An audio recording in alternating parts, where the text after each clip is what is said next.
Hello friends, welcome to our channel.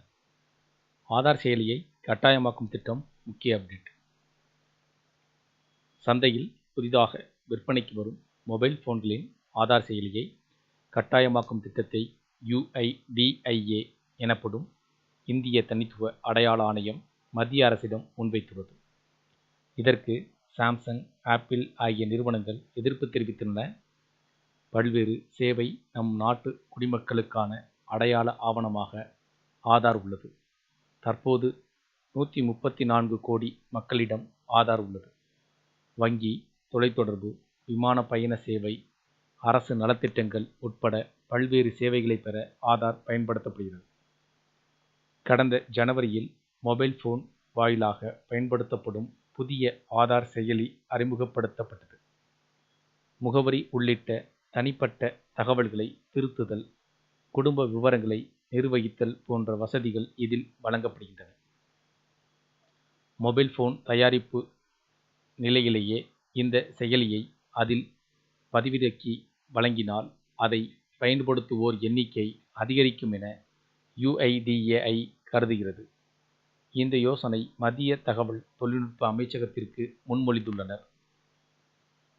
எதிர்ப்பு. ஆனால் இந்த யோசனைக்கு மொபைல் போன் உற்பத்தியாளர்கள் எதிர்ப்பு தெரிவிக்கின்றனர். தகவல் தொழில்நுட்ப உற்பத்தியாளர்கள் சங்கமான MAIT இந்த திட்டம் நடைமுறைக்கு வந்தால் இந்திய தயாரிப்பு ஒரு அசெம்பிளி லைன், வெளிநாட்டிற்கு அனுப்பும் மொபைல் போன்களுக்கு ஒரு அசெம்பிளி லைன் என தனித்தனியே உருவாக்க வேண்டும்.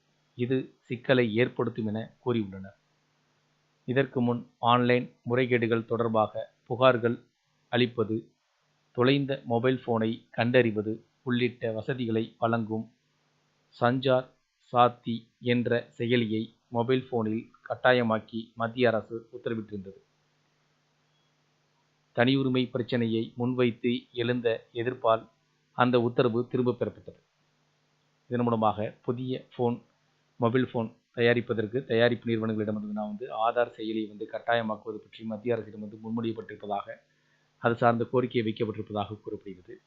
இவ்வாறு மொபைல் போன் தயாரிக்கும் நிறுவனத்திடமிருந்தே இந்த ஆதார் மொபைல் செயலி, அதாவது புதிதாக நீங்கள் மொபைல் போன் வாங்குறீங்க அப்படின்னா அதிலேயே ஆதார் செயலி இருக்கும் அப்படின்ற நடைமுறை திட்டத்தை செயல்படுத்த முன்மொழியப்பட்டிருப்பதாக கூறப்படுகிறது. இந்த திட்டம் நடைமுறைக்கு வந்தால் ஏதேனும் சலுகைகள் கிடைக்குமா அல்லது சிக்கல்களை சந்திக்க நேரிடுமா என்பது பற்றிய கருத்துக்கள் இருந்துச்சுன்னா கமெண்ட் பண்ணலாம்.